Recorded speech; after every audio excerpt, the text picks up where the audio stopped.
and welcome back to Literally Literary. If this is your first time joining us, be sure to check out our previous episodes. This episode, we will be beginning our discussion on How to Lie to a Customs Agent by Carlos Fidel Espinoza. In this episode, we will be focusing on an overview of the collection and the first half of poems. We got a collection of poems for you guys. Straight out of Chuco. One of our very own. Carlos Fidel Espinoza. Let's talk about his book. This book, I believe, may or may not have been alluded to in previous episodes, but there is a lot of intertextuality in that it is a book born out of the borderlands, El Paso area. It is also something that was published during the pandemic, 2020. It's just before, like, the content, doesn't address the topic like Maurice Carlos Ruffins does. But it did come out. So I would also suggest, if you guys go to YouTube, you can actually find, we had Carlos as a guest speaker for Papagayo Project out of El Paso Community College. You can look up his discussion on the book, How to Lie to a Customs Agent. He reads a few pieces. I think it's always suggested, if you can, listen to an artist read their own pieces, because they have a connection with them like no other, and so they read it a certain way, and it's fun to hear them read their own pieces because that's the way they interpret it. What else can we say about this book? It is the recipient of the Southwest Book Award. Right? That's what it's called. From the Border Library Regional Association. Or what's it called? BRLA, Border Regional something. Border Regional Library Association. Yeah. So in that case, I think there's several connections. I want to give a shout out to the previous winner in Robin Schofield, who has been a long time member of the literary community.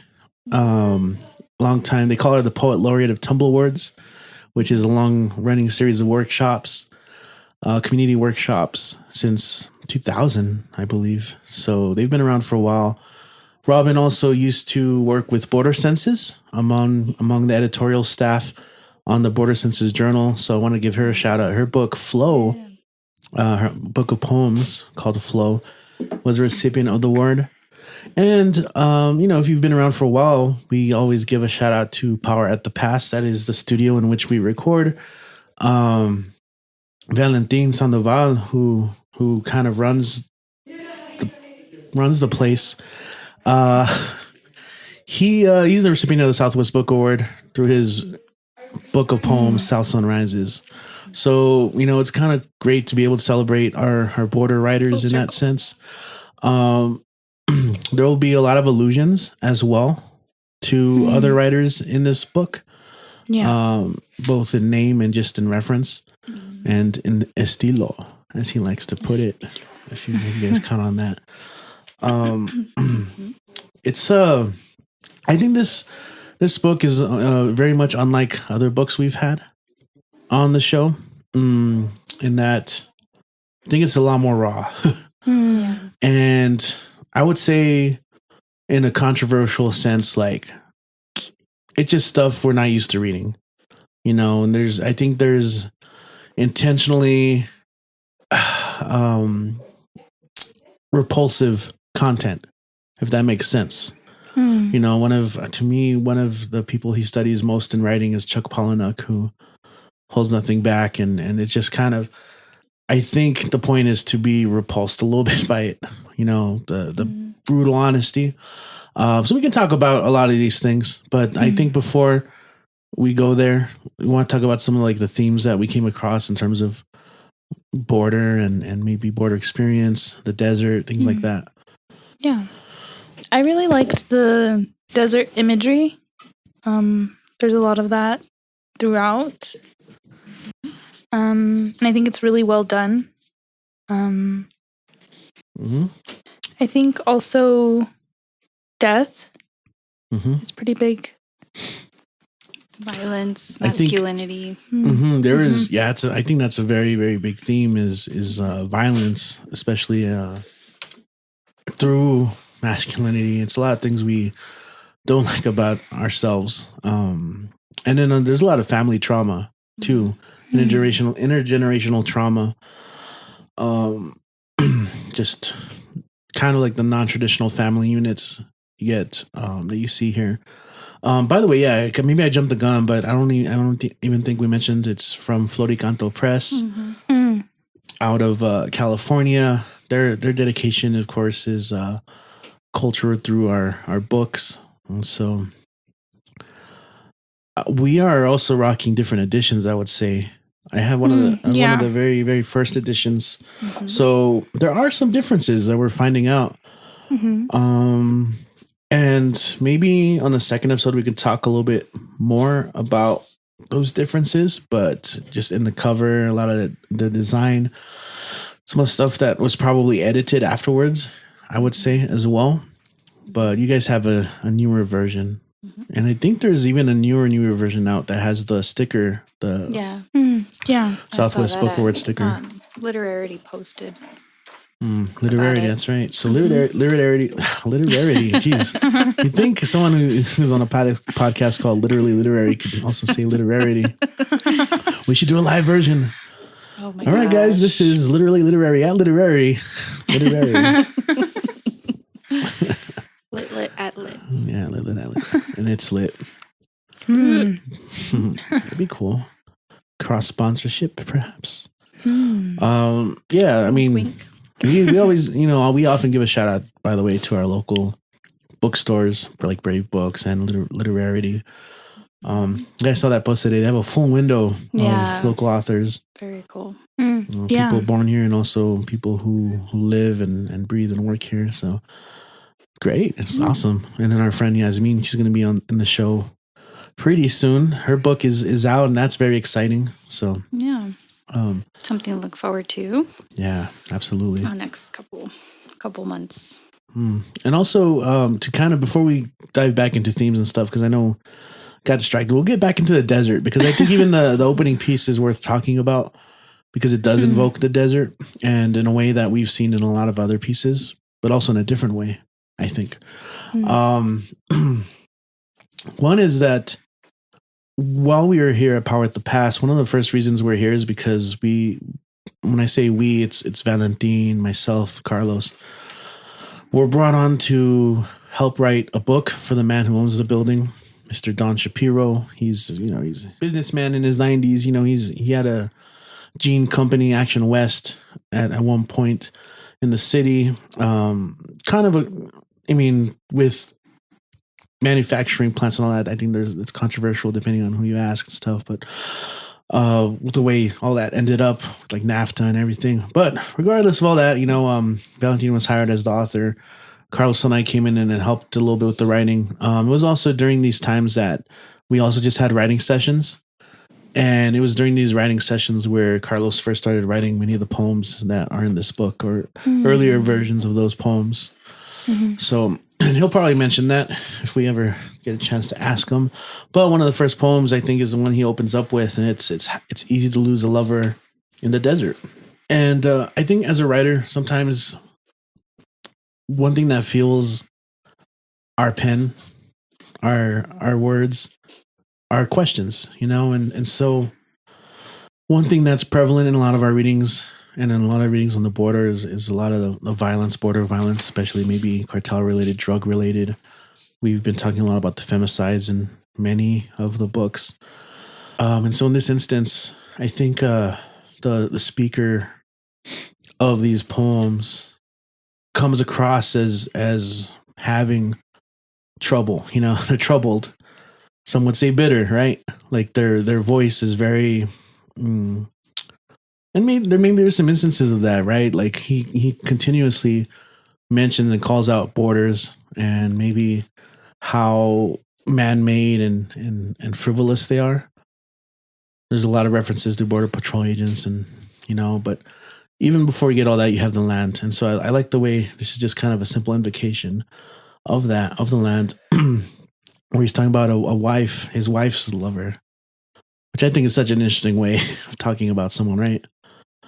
I don't know if you guys had anything that stood out to you in that piece there, because I was talking about the question, and one of the questions he had is like, what does the desert do to someone's bones? So he references this here, sun bleached bones in the desert. It's kind of like the main image that grew this poem.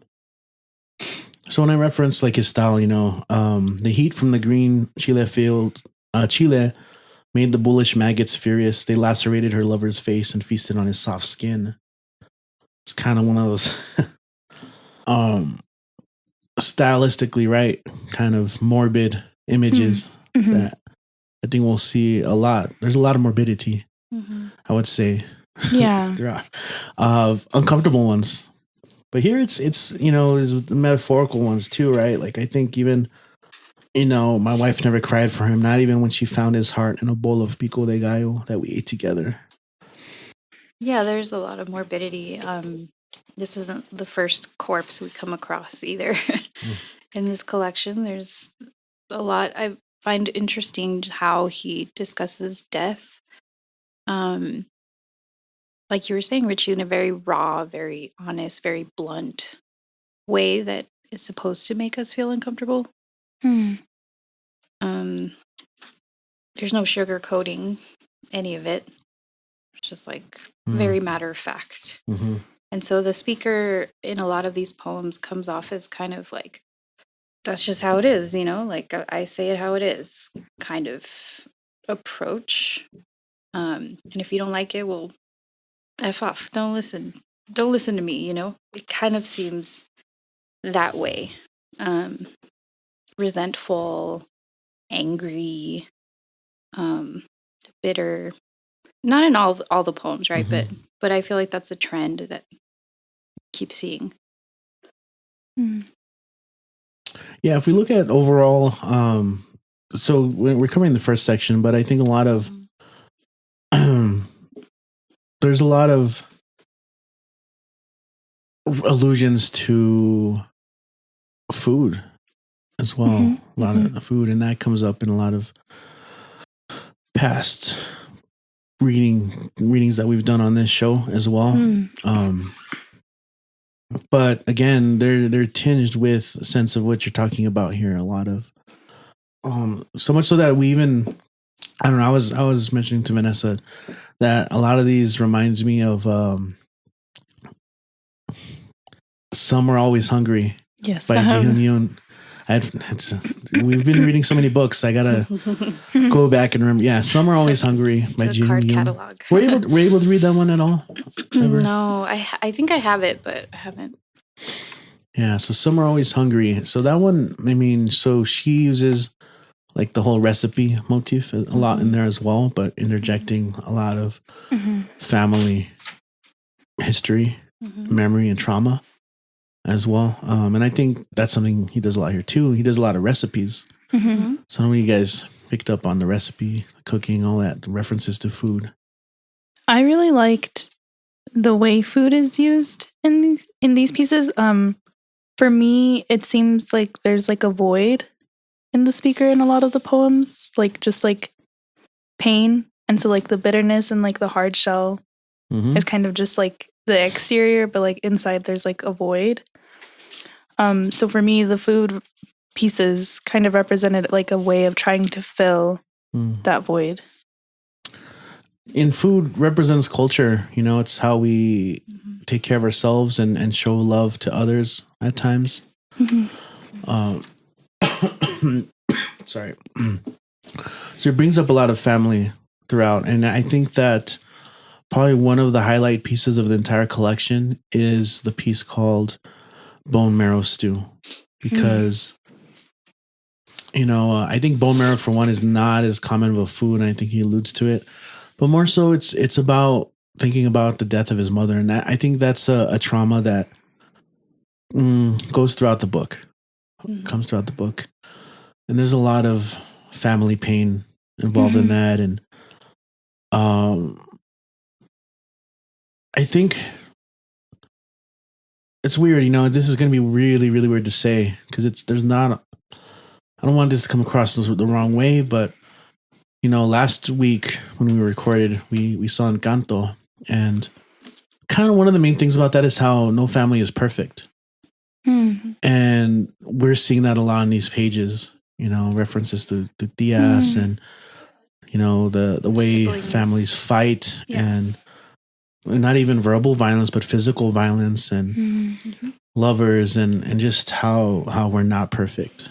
I think talking to a lot of poets, and writers and aspiring writers often want to portray things as perfect or the way they want. And sometimes they have trouble writing that way. But, here it's just kind of revealing through the speaker these instances in which he's alluding to family fighting, his sister in pain, crying, and telling everyone to shut the fuck up, and knowing that as a brother you should be consoling her, but instead they're fighting, and these moments. And again, we talked about death as present. He talks about it with the grandmother often, and even with the grandfather. We talked about that, and so Bone Marrow Stew is, I think, often, as I mentioned, one of the highlight pieces. It's often one of the ones that when he does public readings, he'll go to. And in fact, it was also published elsewhere. Let me check. And on the acknowledgements, yeah, it was published in the Acentos Review. Yeah, I remember that. But it's about his mom going through chemotherapy, right? Kind of just thinking about someone, a human, how their bones get cooked, and again, that very visceral connection of the human body and how we fade away. Yeah, it's really interesting what he's doing with that. And like you were both saying, what he's doing with food. Oftentimes when we see any kind of like food poems written by Latinos or Chicanos, however, food and cultura like go hand in hand. And so it's always like to bring warmth, to connect people, to bring the community together. And so he's doing something different with that. So I kind of appreciate, it's not what we expect about food and cultura in his poems. Instead, he's using them to talk about things like death. So I don't know that I'd seen that before. So I really like that. Yeah, and a lot of these are chilling, and I think are tough to read through.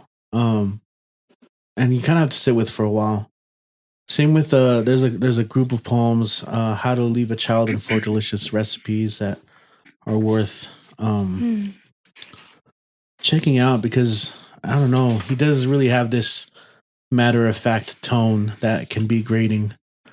But that's kind of, recipes are so, again, it's formulaic as it is. So to integrate these human elements to it, these foils.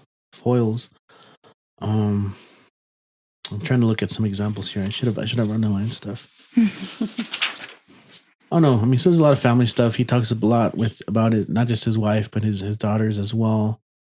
In their daughters, you see a lot of hope, I think, as opposed to like a lot of the characters, it's life is so dismal. When you said, you have kind of competing against like the institutions, the idea of borders, border patrol, even in Bone Marrow Stew, the way the hospital is kind of greedy as well, wanting to feast on just having his mother as a patient.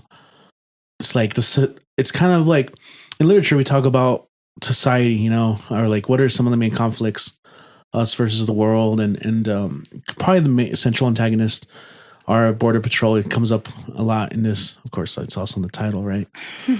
And a lot of, I think it's interesting, like multiple conflicts of that, because the border is kind of like this patrolled state.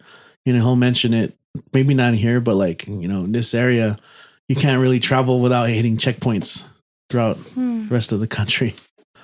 But then you have these soft moments of family. Again, that's imperfect. There's fighting, and they have a lot of family trauma, as he explains through here, right? Parents separating, or leaving, right?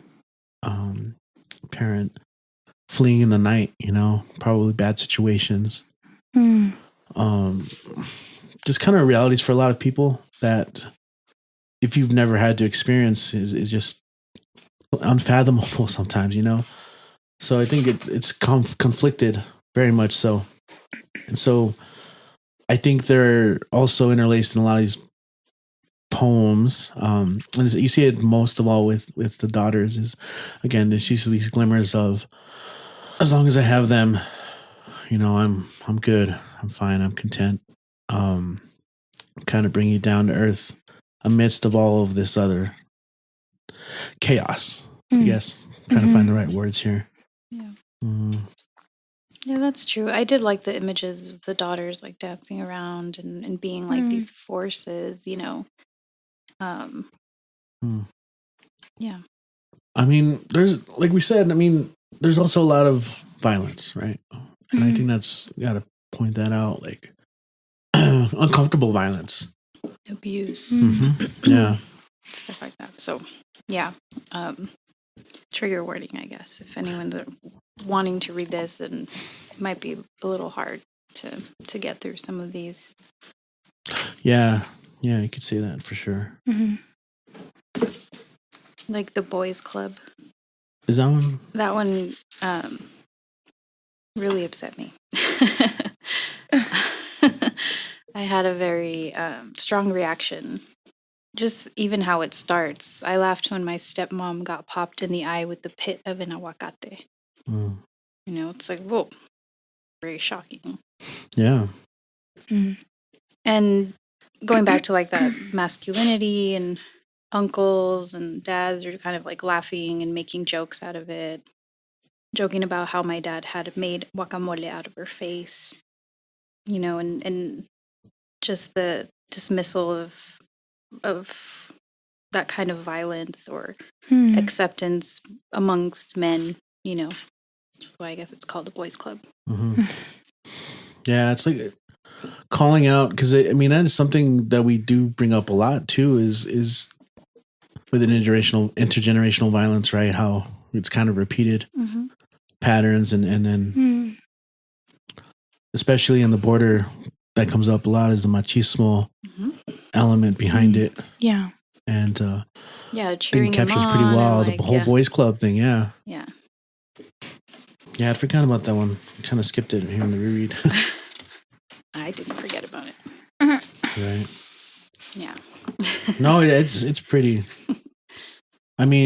So even like when we were reading Piñata Theory, right? Here you have the Julio Cesar Chavez, them watching around watching the fight. Man, Dan O'Rourke. Yeah, there's a lot of calling out too. I think the speaker calls himself out in a lot of these poems, and he's trying to like reconcile these feelings or past or resentments, things, regrets. But in that poem, right, news reporter Dan O'Rourke lies about Juarez, her sister city. Again, it's just like in your face, blunt, naming names. And you can, the anger is like palpable in these poems. Like, how dare you speak about my city this way? Yeah. Yeah. I feel like it's different speakers too throughout. Like, for example, like there's another voice here in Young Americans on 36, which I think is maybe just kind of looking at a cultural divide of, I think a lot of us who are older speak of easily going, just to Juarez all the time, to hang out, to eat, party. Here you have Young Americans where they mentioned being too scared to cross into Juarez. But also, I see no point in paying for a passport to cross half a block. Maps of the world must be going insane with the politics of man. Just maybe, again, reference to just a lot of the nature of it. Because I recall another piece, like I don't know which one it is off the top of my head, but it's one of the ones of his grandmother.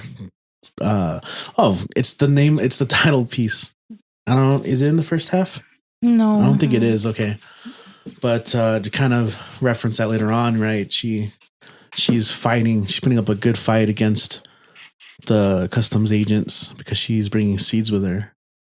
You know, it's a seed. It's a seed. It's a seed. Like it's the same land. You know, but they're not letting her bring it in because it's gonna cross pollinate. I was like, what? So she brings up a hell of a storm. That's actually one of my favorite poems in the entire piece. Is when you get to it, is How to Lie to a Customs Agent.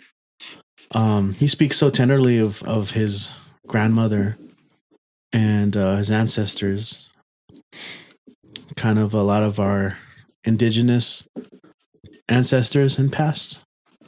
And you see it in his Tarahumara Dia writing, and then also you referenced it right now, the 23 reasons, which of course is Juan Felipe Herrera shout out. That particular poem has been, done. We talked about it with Alessandra Narvaez Varela. She did her version of it after the shooting in Walmart. But let's take a look at that. Because it's a very, there's a lot of Chicano, some Chicanismo, but he doesn't really mention a lot, but this one he does. Where is it? 37. Gotcha. Just where I was, huh? Yeah. I changed it. Yeah, 39 reasons why Chicanic should go to college. And he also has this thing, right, where if he's influenced by a particular author, right, I like this because usually in collections people will write after Juan Felipe Herrera, or some will say in the style of here. I like how he includes his inspired by Juan Felipe Herrera's estilo. And I think this is one way to kind of bring up a lot of educational moments or researchable moments in such a short amount of time, to talk about, why education is important, but also like what's kind of wrong with some of education, some of the things we don't focus on. I don't know if any lines stood out to you in that one. I know you had alluded to it earlier, Reina. Yeah. I really enjoyed this poem a lot. I think for the reasons that you were saying, just it brings to mind or brings to question a lot of things that maybe we dismissed or forget about, or never even thought about. So I'm trying to see which, I don't know. I mean, like even just how it starts, because curanderismo should be a required course for all health science majors. That's a good opening line. Yeah, I love that. Again, we've talked about curanderismo before on the podcast, and again, bringing back like cultura and indigenous roots and generations of healing and this different kind of education or knowledge, right? That is often dismissed as something else, something less than. But so I really like that. Yeah. I mean, he says it here. Dang, I hate as soon as I was gonna. Oh yeah, primitive. Because Plato was taught in every class. Because Greek history is called humanities, and the Mayans are considered primitive, right? And then later on, even mentioning this fact that it's often a lot of these Mesoamerican tribes that had very complex astronomical systems, mathematics, and architectural feats, right? It's almost a meme to this point. How did they build the pyramids? Must be aliens, can't be them, right? And he says it in so not as many words. in here, right? Because our ancestors engineered corn, right? That part, right? Food science. And of course, the current fight, because Trump wants to build a wall, because Fox said we are not paying for that fucking wall. I think there's a lot you can pull out with some of that. Some movements. We haven't talked about, there's a lot of dark humor that he uses too. A lot through, like, at least in the voice. But I think I've alluded to this poem way back when we read Coatlicue Girl. And so here he actually by name references some of our writers, like Ben Sines, right? Because Ben Sines is a poet.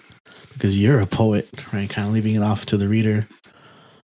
Stupid cheesy end. You didn't even know it. Like, that's kind of like that dumb humor. Like come on, man.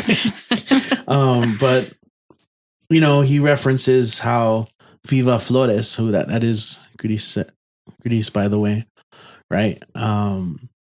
We've talked about that. So go back and listen. If you haven't, go check out, first of all, go buy her book. If you haven't, go read it, support. And then, she had stage names, when she first started out as a performance poet, and La Rana was the croak of justice, I think she referred to it as, and that was like one of the most intense of her personas. It was an act. She was the activist voice and speaking, and a lot of people remember that the most of her. Like when I ask people, oh, she was, she's so, in the way she read her poems, was so vivid. Eventually she retired La Rana and became Viva Flores, which was a more peaceful way of approaching, I think, her language, her approach, at least trying to become a new persona, and then eventually just dropping that and becoming herself, taking Gris Munoz as her name, as her author name, and publishing Coatlicue Girl after all these years. So that's a nice journey, and it's fun that you can even kind of pull that out of a single line in here. And again, just a lot of stuff being called out as always, right? Because Pancho Villa is still considered a bandit. We need more teachers. All these things are true. Because we need more sleeper agents, and that's kind of his weird dark humor. We need more people representing. But it's still kind of being critical of these institutions as well. Yeah. And speaking of representation, because Sandra Cisneros is only one of many feminist Chicanx writers, which is its own kind of calling out, right? And we love Sandra Cisneros, but it's true, there's a lot more out there, a lot more. And not to take anything away from Sandra, of course, she's OG. She should be read, but she's not the only one who should be taught. Right. Yeah. That's a good point. I'm surprised. Yeah. Glad Anzaldu wasn't mentioned. I know. This is such a Chicano so poem. It's already, it's almost like her absence is a statement too. Maybe I don't know. Maybe that's too much. Carlos. Ask him. Why isn't Anzaldu? I've never thought about it till when you brought that up right now, but anyway, worth checking out. I would say that's another of the highlights, the 39 Reasons. Yeah. Definitely check out Bone Marrow Stew. So, do you know who Amalia is? The singer? Yeah. Her favorite poem in this collection is Kissing a Cholo. Oh. I don't know what you Amalia guys and I thought of go them. way back. Oh, yeah? Yeah, we were friends since second grade. Oh, man. She's a trip. Can you imagine her as a kid, though? She's wild. Oh, She's man. wild, Oh, my God. I don't know. She's got that very youthful, she's very, soul and spirit. So I feel like she's kept a lot of that kid with her. Yeah. Amazing singer, by the way, guys. Check out Grammy nominated. Amazing performer. Yeah. So talented. But yeah. So this is her favorite one? Yeah. She was telling me the other day, she loves that. I don't know if you guys saw anything in that one. It's just more of I don't know, Carlos is a lot of cheesy stuff but I think it's interesting, imagining it's when I dream, I'm a Chicano poet dressed like Frida Kahlo, and I am reading to a room full of raza. Just scamming with a cholo. I don't know. It just kind of lingo that we grew up with. Yeah. And it just. Yeah. I know. I don't remember the last time I heard scam in this. Used this way probably since like middle school or something. I liked the role reversal in this poem, and it's an interesting like experience or exercise, I should say, to try to write something like this where those roles, gender roles, are reversed. Yeah. Yeah. So Fatherless is a notorious gang presence in the city, and it's so interesting imagining this tough vato, and him in a moment of tenderness. I think that's one of the imaginative leaps here. And I love the way he describes it as, he touches me as if I were smoke, as if he could lose me at the slightest of breezes. To him, I am a fading dream. It's such a interesting juxtaposition, I would say, right? In particular, thinking of not just a cholo, but fatherless, someone who, if you're in El Paso, you associate that with gangs. Or no? Had you heard of fatherless before? I didn't either. We're good girls. Oh my God. All right, fine. No, I grew up in Santa Teresa, so I was a little bit outside of like El Paso. Okay. So I don't know a lot of that stuff. But so Fatherless is the name of a gang. Yeah. I mean, it's kind of cool, like cool name. But it's perfect also for like, it ties into like a lot of this other family trauma. Perfect name. I mean, he doesn't speak of a father figure. Only leaving one behind at some points in this collection. Let's see. There's a lot of personal stuff to hear that like he's related to me, but I don't know if I want to color in like those poems as part of that, because I'm thinking even like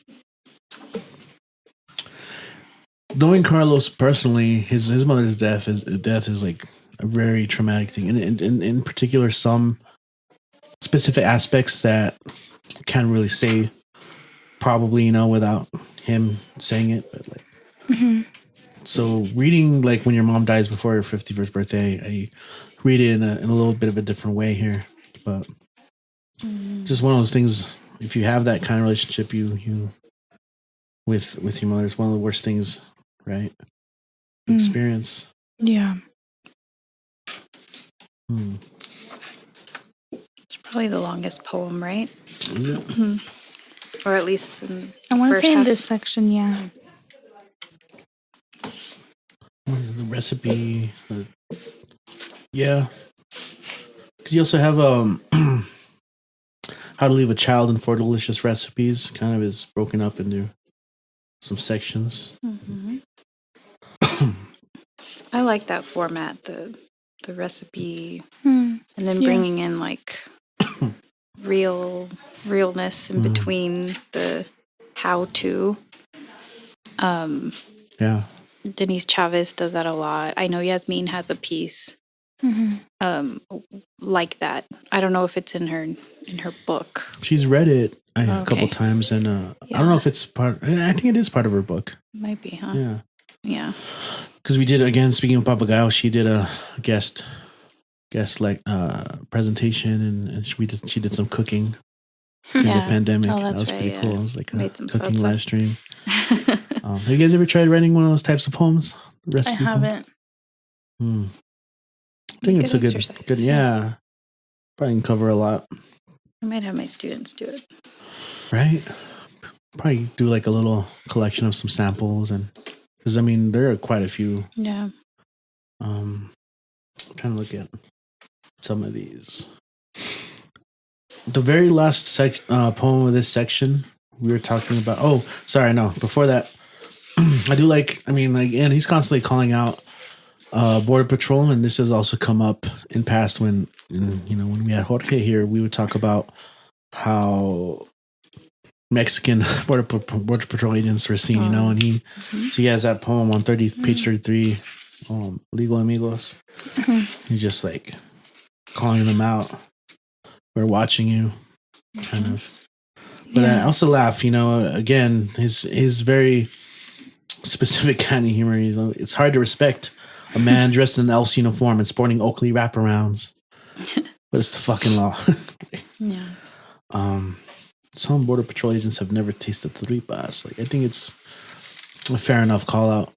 People talk about it, and I remember we've revisited this trope a lot on the show, right? How it's just an aspect, I think, of the whole idea of immigration and trying to prove yourself by being hyper nationalistic toward the U.S. To disregard your Mexican side or Mexican roots.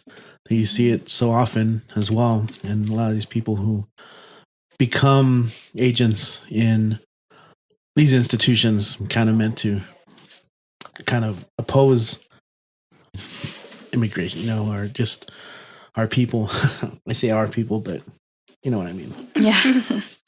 Our people, yeah.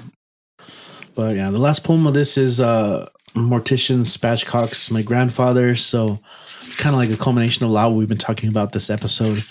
But it's again, it's his father being like prepared, right, for the funeral. We call it the visitation.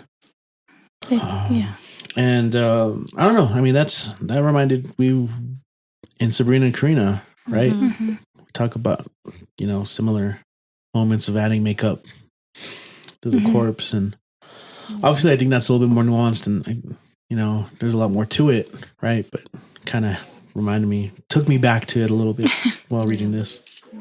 I just remembered. Yeah. Going back to Illegal Amigo, and then we can come back to it. I mean, I just... the Pat Mora poem, I think it's Pat Mora.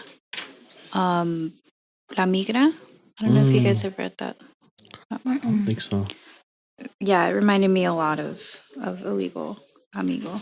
It's kind of the same, like, there's children playing La Migra, and they're kind of like playing around with that idea, like, but in the end, it kind of has that same, like, not threat, but well, kind of threat, yeah, like, we're watching you, or get ready, that kind of thing. So, yeah, it reminded me of that. It's kind of like there's a boiling point. How much of it can we take? So be ready. Before the roles are reversed. Yeah, I mean, he straight up says it, right? The Border Patrol agents are Mexicans, stone cold traitors. This poem is for them because some of us wear mojado like a badge of honor.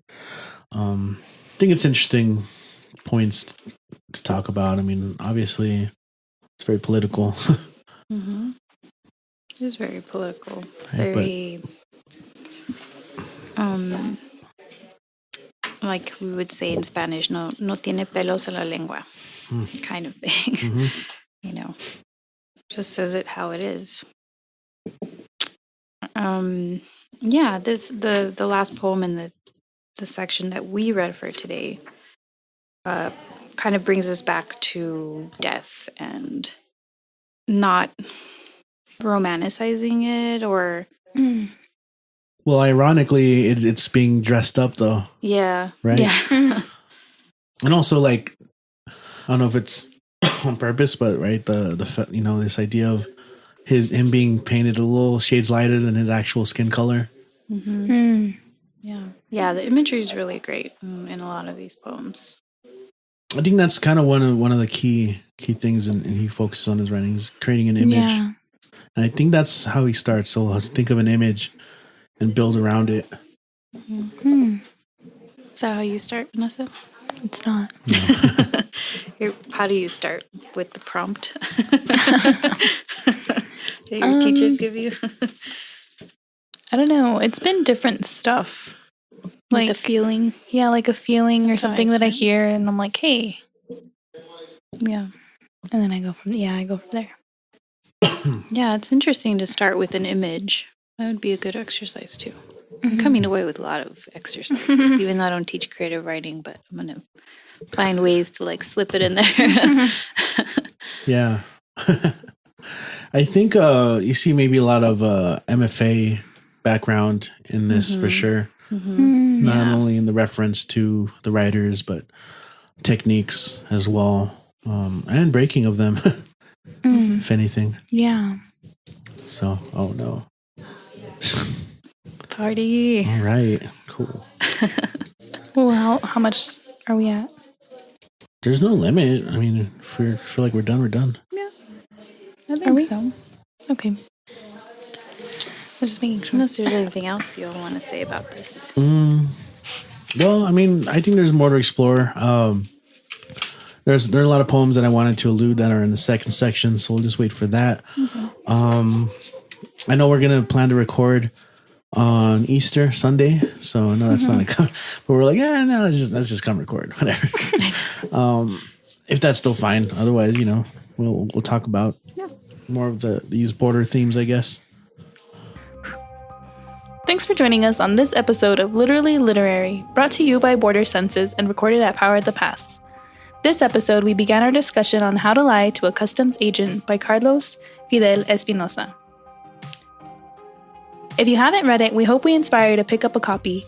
Follow us on Instagram at literallyliterary.ep and on Twitter at literallylitep.